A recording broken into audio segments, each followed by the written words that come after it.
자려고 누웠어요. 치카치카도 하고 씻고 하루를 마무리하는데 잠이 오지 않는 거예요. 모아가는 내 연탄들을 생각하니까 가슴이 활활 타오르는 거예요. 지수들은 지금 각각 놀고 있고 조정이 끝난 건지 안 끝난 건지 솔직히 알 수가 없어요. 조정폭이 그렇게 크지도 않았고 성장주만 문매를 맞고 있는 것처럼 보여요. 그런데 땡스기빙 랠리다, 크리스마스 랠리다 해서 연말에 이렇게 주식시장이 계속 활활 타오르고 1월까지 이어지다가 항상 2, 3월에는 조정을 받았었어요. 뭐 매번 주제가 다르긴 했지만 이번에는 금리가 문제라고 하죠. 흔히 금리와 자산시장의 관계는 코스트웰라니의 계란에 많이 비유를 해요. 아마 다들 아실 거예요. 금리가 저점인 달걀의 바닥 부분이 페드에서 이자를 0.5까지 낮추고 막 엄청나게 유동성을 공급해줬죠. 그리고 부양책이 나오면서 돈이 시중에 많이 풀렸어요. 그 전부터 해서 상승이 전환되면서 소심파들은 고독한 매수를 했어요. 저점에서 사들고 올라오는 사람들이 있었죠. 그리고 상승이 강화돼요. 근데 주가가 오르면서 소심파들은 분할 매도를 하기 시작해요. 그리고 군중들이 모여들기 시작하죠.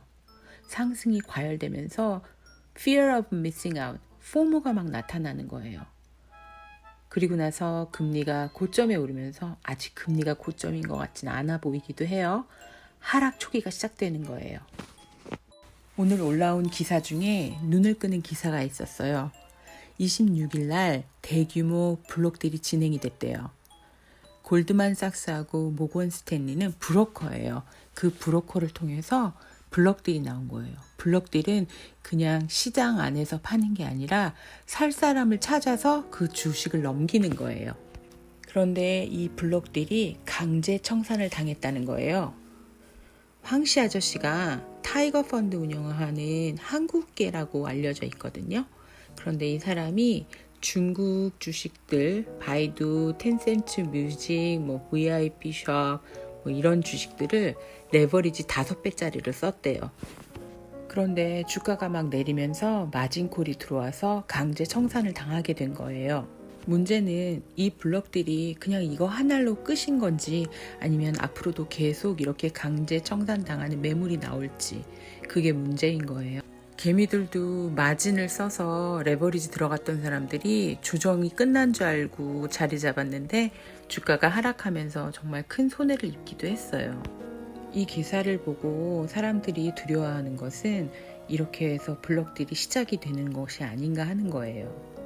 차트를 보면 아까 우리 얘기 나눴던 것처럼 성장주들이 다 저렇게 목이 댕강 걸려서 조정을 끝낸 건지 쌍발을 찍고 올라가는 건지 성장주들은 보면 정도의 심하기만 있었지 모양은 거의 같아 보여요. 나스닥 일봉을 보면 지수기 때문에 그렇게 변동폭이 성장주처럼 크지는 않지만 역시 같은 모양처럼 보여요. 어제 올려드렸던 하이 로우를 보고 아까 채방에서 나스닥이 그럼 다시 하이를 만들려면 어느 지점 위로 올라서야 되는지에 대해서 이야기했잖아요. 만약에 시장이 상승에 힘이 있고 매수에 힘이 있어서 올라가서 하이를 치면 정말 좋겠지만 만약에 그렇지 않고 신저점을 갱신한다면 성장주들은 정말 더 큰 조정을 받게 될 수도 있어요. 물론 그에 따라서 레버리지로 들고 계신 주식들도 타격이 클 수 있어요. 장기 투자를 하는 입장에서는 이런 조정들이 그렇게 큰 문제가 되지 않아요.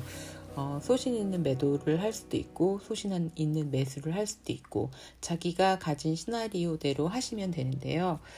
참고해야 할 것은 저 앙드레 코스톨라니의 달걀의 금리와 돈의 상관관계. 돈은 항상 이익을 쫓아요. 금리가 오르면 어디로 가야 돈이 되고 금리가 내리면 어디로 가야 돈이 되나. 금리가 오르면 은행주가 좋고 금리가 내리면 코모디티가 좋고 성장주가 좋아요. 그런데 지금 또 수에즈 운하 문제가 있었죠. 그 수에즈 운하 사건으로 인해서 그렇지 않아도 금리가 오르던 길인데 금리가 더 오를 수 있어요. 인플레이션이 발생해서 그런 부분들 고려하셔서 다음 주에 대응을 잘 하실 수 있었으면 좋겠습니다. 함께 나눌 수 있어서 기쁜 마음으로 이만 마치겠습니다.